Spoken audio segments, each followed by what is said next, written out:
Now, this is very, very depressing, and particularly if you're already a published author. Whenever I get to this point in my presentation and there's a room full of writers, they sort of go blank or something like that. What talent must you have to write a book in 2 weeks or less? None. Okay? Now, authors will say to me, well, that figures, doesn't it? Yeah, no, it's true. Actually, the biggest problem I have convincing writers and showing writers how to do this is if they are a writer, because then they have all kinds of baggage as far as information is concerned. Much of the stuff that I'll be telling you this morning will be heresy or heretical, and so actually the less talent you have, the better it's going to be as far as writing your book is concerned. If you haven't written anything since you wrote a letter to Aunt Bessie back in grade whatever it happens to be, then that's even better, because you'll be able to write even better than most polished writers. Most polished writers always let their mind get in the way as far as their writing is concerned. So you have that background. Okay. Oh yeah, a couple pieces of information here.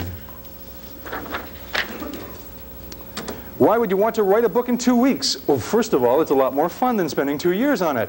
Also, I should tell you that there's something I call cosmic coincidence. If you've got a good idea for anything, now I'm not an esoteric, metaphysical kind of person. I'm just not. But I believe that something has happened in our society that if you come up with a profoundly effective idea for anything, chances are that usually 15 people around you come up with exactly the same idea at the same time.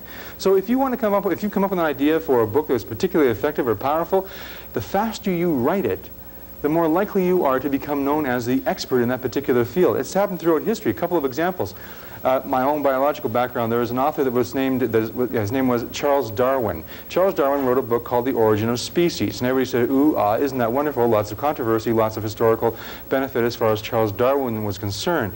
Unfortunately, or fortunately, depending on your viewpoint, at the same time there was a gentleman named Wallace. And Wallace wrote a book that was identical, virtually identical to Charles Darwin's Origin of the Species. As a matter of fact, in hindsight, biologists read that book now by Wallace and say it was better than The Origin of Species, was more exact and more precise as far as information was concerned. But because Charles Darwin published it first, he became known as the father of, or the founder of, or the originator of the origin of species, or natural selection theory. Not necessarily true. If you've got an idea, chances are thousands of other people got the idea at the same time. Get yours written first.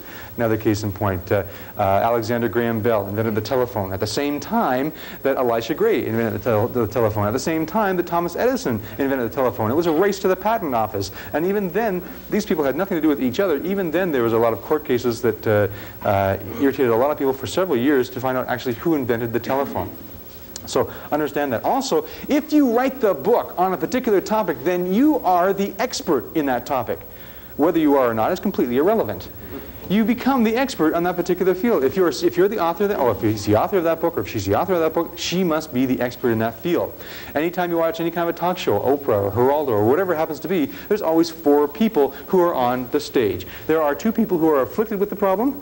There is one person who has recovered from the problem, and the 4th person is a person who has written the book on that particular problem. Okay, so. And by the way, I should tell you that when you get in those kinds of situations, you'll find that in a talk show such as Oprah or whatever, it can be responsible for actually selling 1 million books in one day. It's absolutely amazing the power that this situation has. But realize that if you've written the book, you are the expert. Whether you are or not is irrelevant. So if you're looking for more clients, if you're looking for more business, if you're looking for more notoriety, if you're looking for more whatever it happens to be, understand that if you've written the book, you're the expert. Most of you have probably picked up a book that was written by one of your colleagues that you didn't know about a particular topic that you were already proficient in. You read that book and you probably said to yourself, well, he left out this, or she left out that, and she left out the other thing. It's not a particularly well-written book, but because it's published, they are the experts. Okay? Understand that concept, please. Important.